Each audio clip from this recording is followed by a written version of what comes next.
नमस्कार, बहुत बहुत स्वागत है आपका आयुर्वेद पर आधारित हमारे इस बेहद खास कार्यक्रम स्वस्थ विचार में। मैं हूं आपके साथ आपका साथी विकास। दर्शकों, स्वस्थ विचार कार्यक्रम में बहुत सी ऐसी जानकारी आपके लिए हम देते हैं इस कार्यक्रम के माध्यम से जो आपके लिए महत्वपूर्ण भी है और आपको जीवनदायिनी का काम भी करती है। यानी तमाम ऐसे प्रकृति के माध्यम से जो औषधि तत्व हमें मिलते हैं उनका हम सदुपयोग अपने स्वास्थ्य, अपनी सेहत के लिए कैसे कर सकते हैं और ख़ास तौर पर अपने शरीर के तमाम उन अनचाहे रोगों को हम दूर कर सकते हैं जिनको लेकर अक्सर हम परेशान भी रहते हैं और डॉक्टर्स के पास चक्कर भी काटते हैं।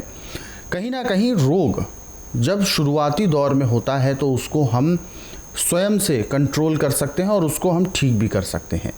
ये तब समस्या आती है, यानी कोई भी परेशानी रोग का रूप तब लेती है जब हम लापरवाही बरतते हैं, नज़रअंदाज करते हैं, गंभीरता से नहीं लेते हैं। तो ये तमाम चीज़ें तभी उत्पन्न होती हैं जब हम चूक कर जाते हैं, अपने दैनिक दिनचर्या में कुछ ना कुछ हम ढिलाई छोड़ देते हैं। तो ये सारी चीज़ें आपको इस कार्यक्रम के माध्यम से बताई जाती हैं और इस कार्यक्रम के माध्यम से हम आपको जागरूक करते हैं ताकि आप स्वस्थ और तंदुरुस्त रहें। और इन सभी विषयों में हमारा मार्गदर्शन करते हैं जाने माने आयुर्वेद के ज्ञाता गायत्री सिद्ध पंडित श्री लक्ष्मण दास रतन भारद्वाज जी। चलिए सबसे पहले गुरु जी का स्वागत करेंगे, कार्यक्रम की शुरुआत करते हैं। गुरु जी नमस्कार। नमस्कार। दर्शकों, ये कार्यक्रम आपके लिए है। हम चाहते हैं कि आप इस कार्यक्रम का हिस्सा बने। यदि आपके साथ किसी भी प्रकार का रोग है, कोई भी शारीरिक कष्ट है, सीधे तौर पर आप इस कार्यक्रम से जुड़ सकते हैं। फ़ोन उठाएं, हमें कॉल करें या आप हमें व्हाट्सएप के ज़रिए संदेश भेज सकते हैं। व्हाट्सएप मैसेज में अपना नाम, उम्र, कहाँ से बात कर रहे हैं वो स्थान और पूरा सवाल लिखकर भेज सकते हैं। और जब भी आप इस कार्यक्रम को देखने बैठें तो कॉपी और पेन लेकर ज़रूर बैठा करें। नुस्खे जो आपको बताए जाएं उनको आप लिख ज़रूर लें ताकि आपके जहन में उम्र भर वो नुस्खे बने रहें। चलिए आगे बढ़ते हैं, शुरू करते हैं अपने नए विषय पर चर्चा। गुरु जी, आज के इस अंक में हम बात करने जा रहे हैं एक ऐसे विषय पर जिसके बारे में अक्सर आप वर्णन करते हैं। दूध अमृत तुल्य है, उसके उत्पाद उससे भी ज़्यादा गुणकारी हैं।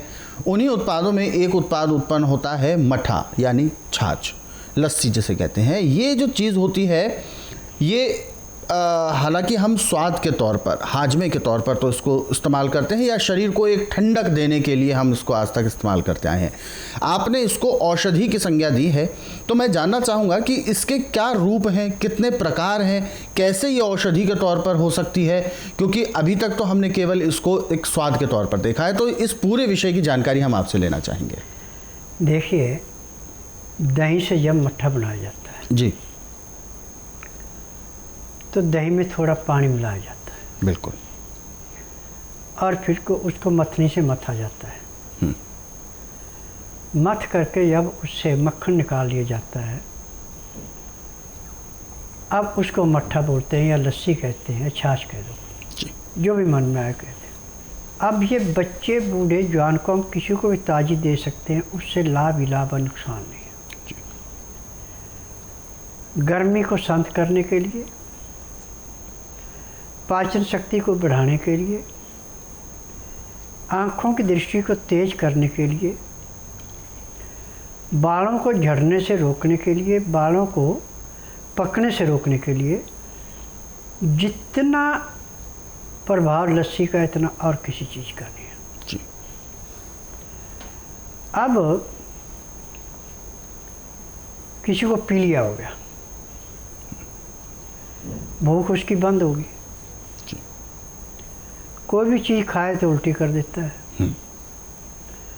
उसको हम 50 ग्राम दही में 25 ग्राम पानी मिला दें और उसको अच्छी तरह मथने से मथें, पतला बन जाएगा जी। अब ये 75 ग्राम उसको पिलाने में हमें कम से कम 15 मिनट का समय लेना पड़ेगा, छोटे छोटे गुड़ करके। उसके पीते पीते जो उसके शरीर के अंदर मुरझायापन था, उसमें जैसे गुलाब की कली पे सुबह ओस की बूंदें पड़ती है, सूर्य की किरणें निकलते मोती जैसे चमकते, ऐसे चेहरे पे चमकाना शुरू हो जाती है। जब हम 2-2, 3-3 घंटे बाद 50-50, 100-100 ग्राम दही में पानी मिला के और उसकी लस्सी बना के रोगी को पिलाते हैं तो पैर के तलुए से सिर के बाल तक की हर नस नाड़ी को ऐसे साफ करती है ये, जैसे कूड़े करकट के ढेर को माचिस की तिल्ली जला के समाप्त करती है। जब 2 बार पीलिया का रोगी इसको पी लेता है तो तीसरी बार वो कहता है नहीं अब मेरे कुछ खाने को चाहिए, उसको भूख महसूस होती है। तो उस टाइम सबसे अच्छा तरीका है कि बासमती के चावल लेके लस्सी के अंदर डाल करके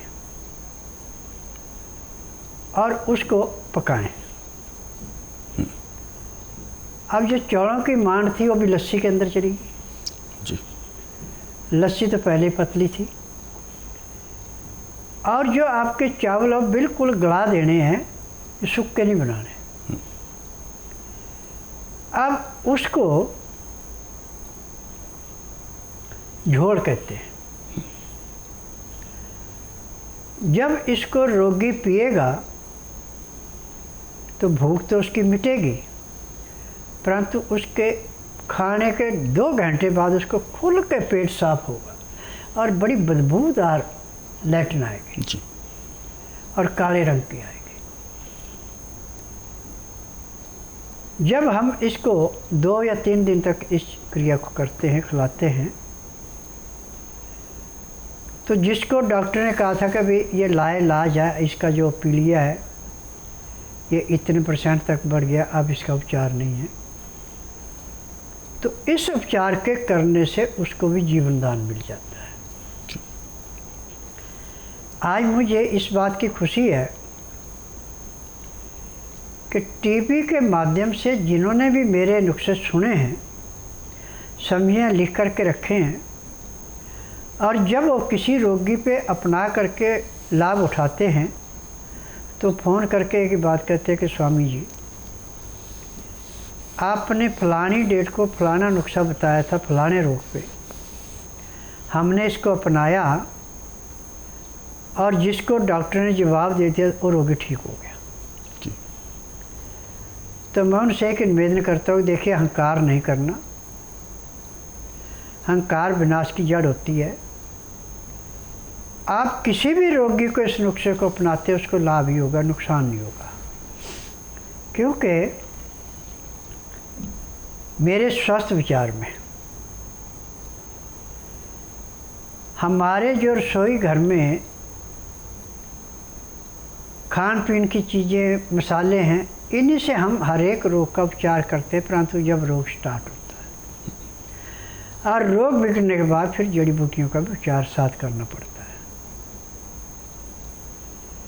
क्योंकि हर एक रोग के लिए हमारे पास 108 वस्तुएं रसोई घर में ऐसी हैं कि हम किसी भी टाइम उनसे लाभ उठा सकते हैं।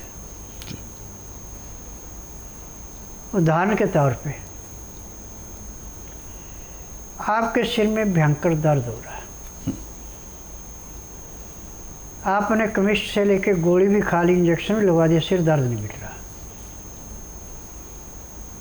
अब आपके रसोई में नींबू तो रहता है, कोई घर ऐसा होगा जिसमें नींबू नहीं आपको मिलेगा ना, तो हर घर में आपको नींबू मिलेगा।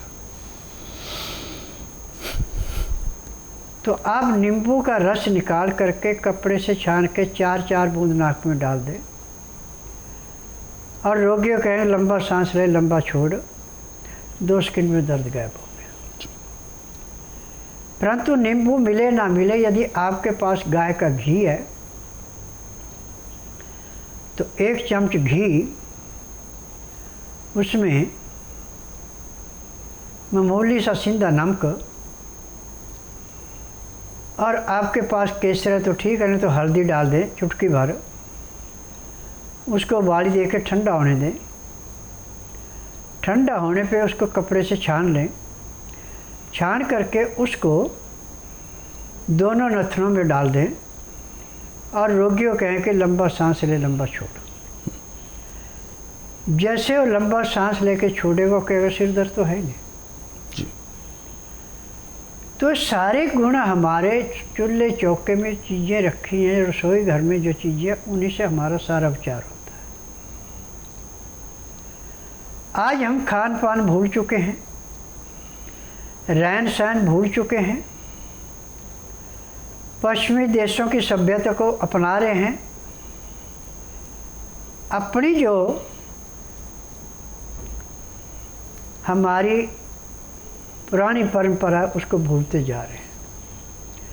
हम ज़्यादा रोग तो यहाँ से पैदा कर रहे हैं। लस्सी पीने वाले को, दही खाने वाले को, दूध पीने वाले को नियम से जो परहेज करके लेता है वो कभी किसी डॉक्टर का, हकीम के पास जाने की ज़रूरत नहीं पड़ती, ना ही उसको कोई रोग होता है। और जो नियम से लस्सी और दूध पीता है, ये सफ़ेद बालों को दोबारा नए सिरे से काले कर लेता है। मैं अमृतसर पंजाब से आया हूँ। मेरा नाम सुरेश शर्मा है। ये मेरी वाइफ पूजा शर्मा है।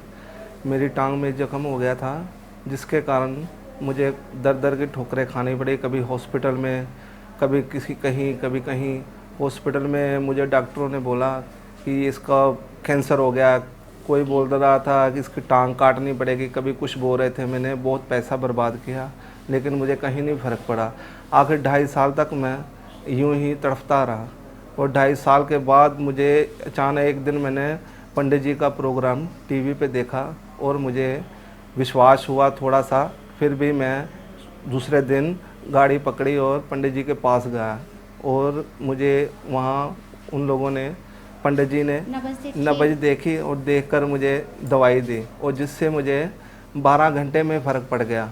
पंडित जी ने मुझे अपने हाथों से पट्टी की, तकरीबन 5 मिनट में मेरा दर्द गायब, और मैं बिल्कुल तंदुरुस्त, वैसे कि जिससे मुझे जख्म है ही नहीं। बाकी दवाई दी हमने, वो लगाई रेगुलर टांग पे, तो 15 दिनों में ऐसे मतलब ये चलने फिरने लग पड़े। काफ़ी आराम पड़ा इनको फिर, और बिल्कुल आज हम बिल्कुल ठीक है। आज गुरु जी की इतनी कृपा है हमारे ऊपर कि अब बिल्कुल टांग ठीक है। मैं सातारा महाराष्ट्र से आई हूँ। मुझे अस्थमा का तकलीफ कम से कम 40 साल से है, लेकिन पिछले 20 साल से तो बहुत तकलीफ़ है। मैं हर दिन इनहेलर लेती ही थी, और पिछले 10 साल से मुझे सोराइसिस का तकलीफ था। मैं तो अस्थमा के लिए सातारा महाराष्ट्र से डॉक्टर में सब हॉस्पिटल में एडमिट थी, एलोपैथी। मुझे कुछ भी नहीं फ़ायदा हुआ था और भी बढ़ रहा था। और सोराइसिस के लिए मैंने तो बहुत किया, वो कोल्हापुर के मॉडर्न डॉक्टर के उनका लिया, और सातारा में लिया, सब जगह लिया, होम्योपैथी लिया, आयुर्वेद लिया, कुछ भी नहीं मुझे सोराइसिस का कम नहीं हुआ। वो खून निकलता था और अस्थमा भी बढ़ गया था। पिछले 2 साल से मैं बैठी हूँ, एक ही जगह बैठी हूँ और बार बार इनहेलर लेती हूँ। अब बाबा के यहाँ 20 दिन पहले आई मैं इधर, और आने के बाद पहले दिन से मैं भूखी रहकर आई। नाड़ी चेक किया बाबा ने, नाड़ी चेक करने के बाद उन्हें पहले दिन दवा दिया। 4 दिन में ही मेरा इनहेलर छूट गया, और अब तो 90% अस्थमा कम हो गया है 20 दिन में, और 80% या 85% सोराइसिस भी मेरा ठीक हो गया है। हमारे साथ दर्शक जुड़ गए हैं लाइन पर, आइए उनसे बात करते हैं, जानते हैं क्या है समस्या। हेलो। हेलो, नमस्कार। नमस्कार जी, क्या शुभ नाम है आपका? यशपाल शर्मा। कहाँ से बात कर रहे हैं आप? मैं डिस्ट्रिक्ट उधमपुर तहसील चिनैनी से बोल रहा हूँ। जी, अपना सवाल पूछें, गुरुजी सुन रहे हैं आपको, बताइए। जी, मेरा ना खाना खाने के बाद पेट फूलता है जी, और मेरी कमर ठंडी होती है। बिल्कुल, पेट फूलता है खाना खाने के बाद।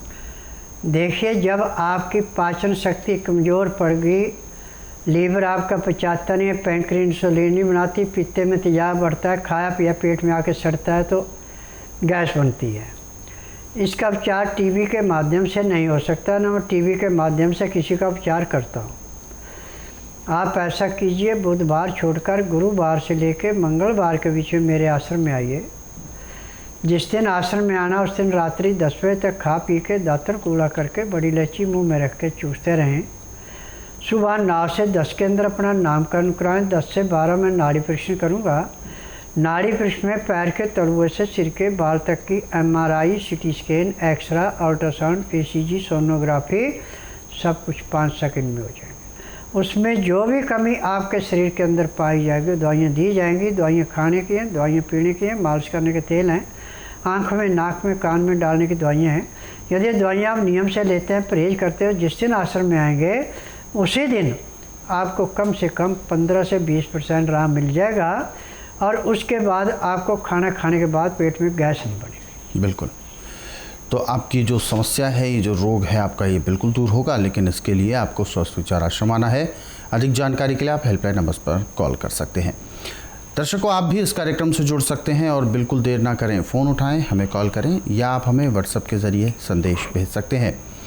और यदि आप हमें मैसेज करना चाहते हैं तो उसके लिए अपना व्हाट्सएप मैसेज में लिखें अपना नाम, उम्र, कहाँ से बात कर रहे हैं और पूरा सवाल आप उसको अपना लिखकर भेजें ताकि वो सवाल लिया जा सके और आपको मार्गदर्शन प्राप्त हो सके। अगले सवाल की ओर रुख करते हैं। अगला सवाल हमें भेजा है धीरेन्द्र कुमार जी, झारखंड, हज़ीराबाद से। इन्होंने पूछा है, कुत्ते के काटने से 1 साल पहले इनको एक समस्या हो गई थी, जिस वजह से वहाँ उस चमड़ी में निशान पड़ गया था, बिल्कुल काला पपड़ी की तरह हो गया है। हालांकि इंजेक्शन लगवा लिए थे, सब चीज़ करवा ली थी, लेकिन वो अभी तक ठीक नहीं हुआ। हालांकि दर्द नहीं होता था। अब 1 साल बाद से उसमें एक अजीब सा बदलाव आ रहा है और ऐसा लग रहा है जैसे कोई ज़ख्म हरा हो रहा हो। देखिए, अब आपकी सुनी सुनाई बात पे मैं कह दूं कि आप ये कर ले, वो कर ले, कोई लाभ नहीं होगा, सिर्फ समय बर्बाद करना होगा। यदि आप बुधवार छोड़कर गुरुवार से लेकर मंगलवार के बीच में मेरे आश्रम में आए, जिस दिन आना उस दिन रात्रि 10 बजे तक खा पी के दातन कूड़ा करके बड़ी इलायची मुंह में रख के चूसते रहें। सुबह 9 से 10 के अंदर अपना नामकरण कराएं। 10 से 12 में नाड़ी परीक्षण करूँगा। नाड़ी परीक्षण में पैर के तलुए से सिर के बाल तक की MRI, CT scan, x-ray, ultrasound, ECG, sonography सब कुछ 5 सेकंड में हो जाएगी। उसमें जो भी कमी शरीर के अंदर पाई जाएगी दवाइयाँ दी जाएंगी। दवाइयाँ खाने की हैं, दवाइयाँ पीने की हैं, मालिश करने के तेल हैं, आँख में, नाक में, कान में डालने की दवाइयाँ हैं। और जहाँ पे आपको कुत्ते ने काटा था वहाँ के लिए एक पाउडर दिया जाएगा और तेल दिया जाएगा। उस पाउडर को तेल में मिला के मलहम जैसा करके वहाँ पे पट्टी की जाएगी। इस मलहम के अंदर की इसके पट्टी करने की विशेषता है कि जो भी जख्म के अंदर किसी किस्म का पॉइजन है उसको जैसे कीचड़ में रेता डाल के रेता उसको खुश्क कर देता है, ऐसे उस बीमारी को समाप्त कर देगा। 8 या 10 पट्टी करनी पड़ेगी। दवाई खाएंगे तो 15 दिन में आपका रोग हमेशा के लिए समाप्त हो जाएगा। बिल्कुल। फिलहाल एक और दर्शक हमारे साथ जुड़ गए हैं, आइए उनसे भी बात करते हैं। हेलो। हेलो, नमस्कार। नमस्कार जी, क्या शुभ नाम है आपका? सुनीता। सुनीता जी, कहाँ से बात कर रहे हैं आप? जी, हरियाणा से। जी, क्या सवाल है आपका? गुरुजी आपको सुन रहे हैं, पूछिए। सीधा गुरुजी से आप अपना सवाल पूछ सकते हैं, जो भी आपकी समस्या है। हाँ जी, एक तो लड़का है 12 साल का, लड़की 14 साल की है। इनकी हाइट नहीं निकल रही है। हाइट नहीं बढ़ रही है? एक 12 साल का है, एक 14 साल का।